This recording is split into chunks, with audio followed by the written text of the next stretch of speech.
I'm Scott Patterson, Director of Marketing here at B Incorporated, home of the BeOS. We're here in our headquarters in Menlo Park, California, just north of the Stanford campus. We're glad you could spend some time with us today. We'll spend most of today taking a look at the B operating system itself and the technologies within it that make it so great at handling the real-time manipulation of high-bandwidth digital media on low-cost personal computers. Before we jump into the OS itself, there's a couple of people we'd like you to meet, so why don't you follow me? Hello, good afternoon and welcome. Let me try and explain what we are trying to accomplish with the BeOS. First, we set out to start from a blank slate. This frees us from all the layers and layers of bug fixes and improvements that you see as sediments on older operating system platforms and make them slower, harder to debug, and really make it difficult to make the best of new audio and video technology, which is what we are concentrating on. With the BeOS, we are trying to create the ideal platform for the development of a new breed of new digital media applications. You've seen the success of Linux, so if you want a soundbite to summarize what we are trying to accomplish, we are trying to become the Linux of audio and video applications. So now, I hope you'll enjoy the demo, and the next person to explain what we are doing will be Frank Bozeman, our Vice President of Developer Relations. You're about to see a demonstration of the BeOS, the operating system we've built from the ground up to be the best in the world for people working with today's rich media, audio, video, and images. If you're considering developing software for the BeOS, then what I hope you see is the opportunity to build groundbreaking applications for a platform where the playing field is truly level. I also hope you see a focused market of customers seeking software that goes well beyond the functionality possible with today's operating systems. If the demonstration you're about to see piques your interest, then please do check out our website to learn more about the variety of programs we have in place to help you develop your products and bring them to market. So, when you're ready to edit media far more efficiently than you may have thought possible, or when you're ready to do some development on a system that makes programming fun again, then come spend a few hours with the BeOS. Of course, if one day you decide not to go back again, we won't complain. Thanks for your time, and enjoy the demonstration.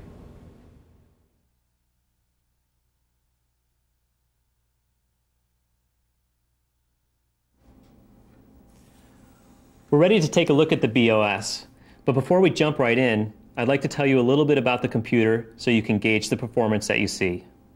This computer has 64 megabytes of RAM, a 3 gigabyte hard drive, and 2 Hauppauge video capture cards.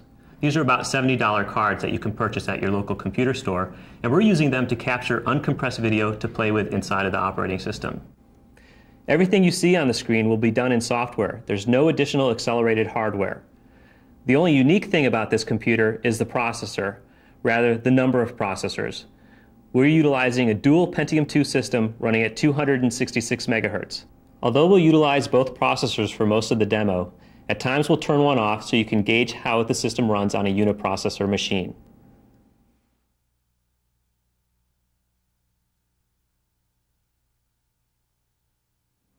Okay, let's get started. We haven't made any radical user interface changes in the BeOS. The idea was to make the learning curve of the BeOS as gentle as possible.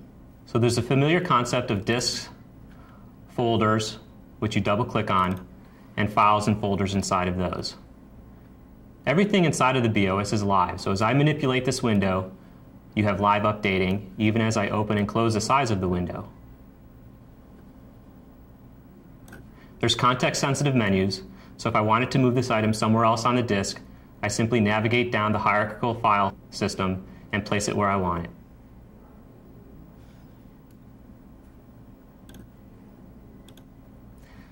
This utility up in the corner is called the desk bar. It does a number of things. The first and most obvious is it keeps a list of your currently active applications. If I run the clock application, you'll see it's listed in the desk bar. I can customize the look and feel of the desk bar, placing it on almost any fringe of the screen. I can compress it, place it along the top of the screen, in any corner along the bottom, and I'll leave it up here in this corner, which is where I'm used to using it. One thing we strive for in the BeOS is a very responsive user interface. The way I'll demonstrate this is by bringing up a number of items on the screen at the same time. First, I'll launch a sound. This is a 16-bit stereo audio file being played at 44.1 kilohertz off the hard drive. Even though we're playing this audio file, I can move windows around the screen, access menus, launch applications. I'll launch our CPU monitor, as well as our Mandelbrot. I can iterate in real time down on the Mandelbrot, and even bring up a movie. The first thing you'll notice as I move this movie around the screen is that nothing stops processing. The movie continues to play all of its frames. The audio continues to play without any glitches. You can have up to 9 virtual workspaces inside the BeOS. I'll bring up the Workspaces preference panel. And the best way for me to really demonstrate this is also to bring up the Screen Preferences panel. Here I'm working in a workspace in thousands of colors, and if I switch to Workspace 2 and then drag the Screen Preferences panel across, you'll notice this workspace is in 256 colors. And if I go to the third workspace and drag across again, we're working in millions of colors. This is a great way to organize how you work with your applications, perhaps productivity in one window, video editing in another. It's also a great way to preview graphics in different color depths. I'll bring up a graphic, and you can see what it looks like in millions of colors. And if I simply switch to the 256 color workspace and drag that graphic across, you can see what it looks like on an 8-bit machine across the internet.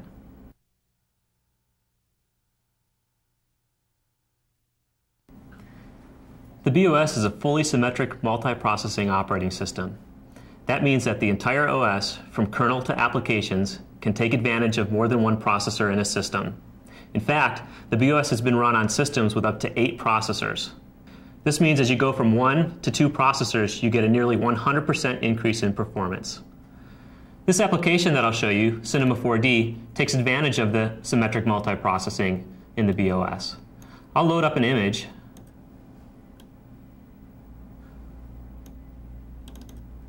And I'll also load up our CPU monitors so you can see the level of activity on each of the CPUs. The more green you see on each bar, the more that particular processor is being utilized. I'll go ahead and select Render. The threads in this application are set to have a priority such that they soak up whatever excess CPU is available, and that's why you see both processors go to work on the problem. Let me turn off a processor for a minute and go ahead and re-render this image. What you'll notice as I turn the processor on and off is the rendering speeds up and slows down. The BeOS dynamically handles allocating threads to whatever the next available processor is. Today your thread might run on processor 1, and tomorrow it'll run on processor 4.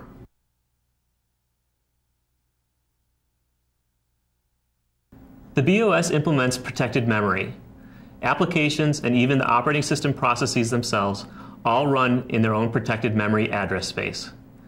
This means no single misbehaving application can take down the operating system or any other application. We've intentionally crashed an application inside the B operating system. What you see on screen is the resulting error message. Although this application is crashed, we can still run other applications. I'll go ahead and launch a movie and the clock application. We can return to our error message and get details about the crash, exactly what happened and where, and even go into the debugger. At this point, we could do things like seeing the state of the memory at the time of the crash. As soon as you exit the debugger, the BeOS cleans up and you can launch that application again.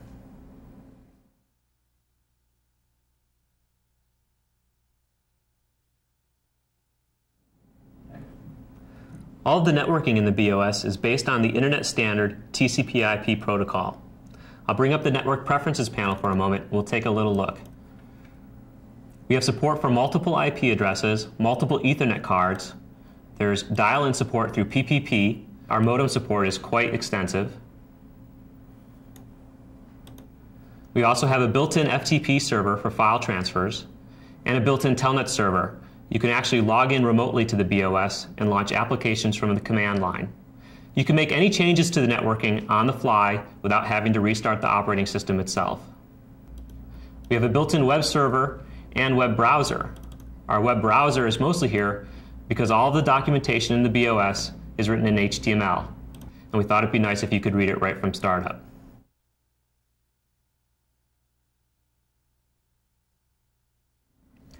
We refer to the BeOS as the MediaOS. That's because it's been designed from the ground up to handle the real-time manipulation of high-bandwidth digital media, such as graphics, audio, and video. Let's take a look at graphics. I'll bring up this 3D book. And what you can see is I can manipulate the pages in real time with good performance, turning them back and forth, whipping and warping them corresponding to how hard or how soft I pull the mouse. A gray book is pretty boring, so let's dress it up a little bit. I'll put this image here and this image down here. Now when I grab the pages, you'll notice that the image stays nicely mapped to the available surface of the page, no matter how hard or how soft I pull the mouse. We're not limited to static images. I can grab a couple of movies here, place one here and one here, and again grab the page and turn it back and forth.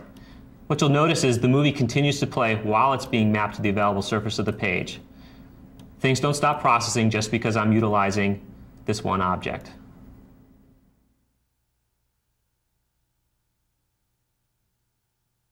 Real-time audio control is another area where the BeOS excels. This application is essentially a 3D graphical representation of a soundboard. I have 16 separate stereo CD quality audio tracks being read off of the hard drive all at the same time. I can manipulate any one of them individually. For example, I can take this audio track, give it a lot of reverb, perhaps mute out all of the other tracks, I saw my future enlarged, and then and in real time as the data streams off of the disk and through the OS, I can move this track to the left channel, over to the right channel, fade it into the background, fade it into the foreground. I can bring all the instruments back into play and fade the entire song into the background, and then bring it back to the foreground.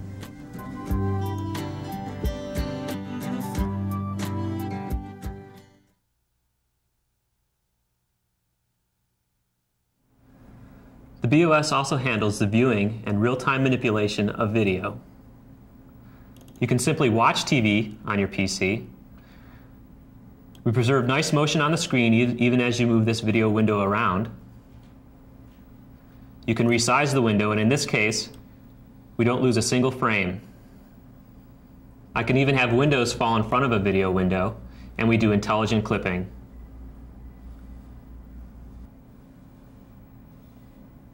You can use your PC as a VCR. We've got our source material coming in. I'll go to the transport screen and begin hitting record. We're now recording uncompressed video right to the hard drive. I'll get a few seconds of material, hit stop, and play. We continue to play our original source, but we're also now playing the uncompressed video we recorded to the hard drive back in this window. Having two video windows, one over the other, is a snap for the BeOS. Let's take it a step further and apply real-time video effects all in software. I'll bring up my second source. So I've got two source windows and a compositing window. I'll make that window much bigger so you can see the effects that I'm going to apply. So here in real time, all in software, I can come in and do something like a vertical wipe, a horizontal slide from one source to the other, something a little more complex like a sparkle effect from one source to the other, or checkers. We can add a nice dissolve where we actually have transparency on both sources in the same window at the same time. and even do a page flip. And the thing to notice here is, as I do that page flip, when the very end of the page starts to curl, we actually reverse the image and play it on the back side of the page flip.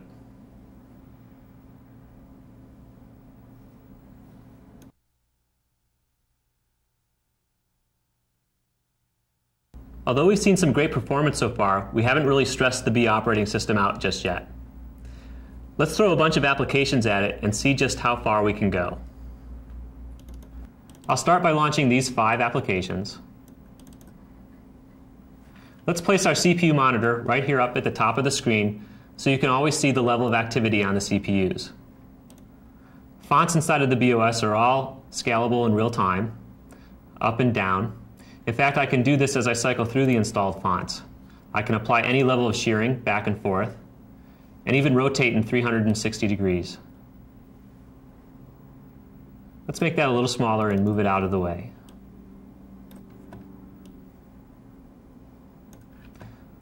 We've got our Minesweeper down here, and also our web browser, which I'll send off to the B homepage. We'll make our Mandelbrot a little smaller and iterate down on that and place it over here. Let's bring up some TV as well. I'll make that a little bit smaller and place it down here.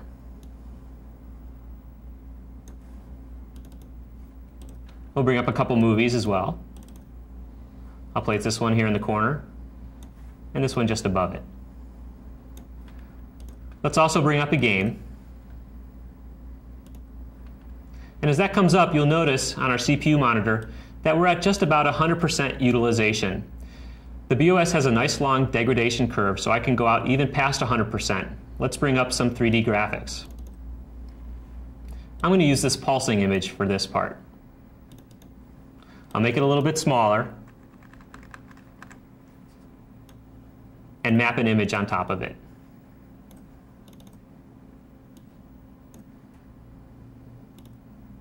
So even though we're out past 100%, I'll turn off one of the processors, effectively halving the performance of this machine. And what you'll notice is applications don't come to a screeching halt. Our video source continues to play at full 30 frames a second. Our movies are continuing to play smoothly. You'll notice that the pulse animation is starting to get a little bit staggered, but that's because we do intelligent prioritization of threads. As soon as I turn this processor back on, you'll notice that the pulse animation speeds up again. I'll turn the processor back off and back on again.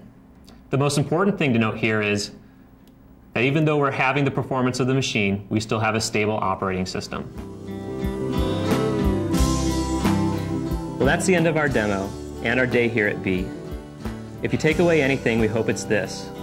The BeOS is designed from the ground up to handle the real-time manipulation of high-bandwidth digital media on low-cost personal computers. If you'd ever like to stop by for a personal visit, we give live public demonstrations of the BeOS every Friday afternoon. Just sign up through our website. Thanks a lot.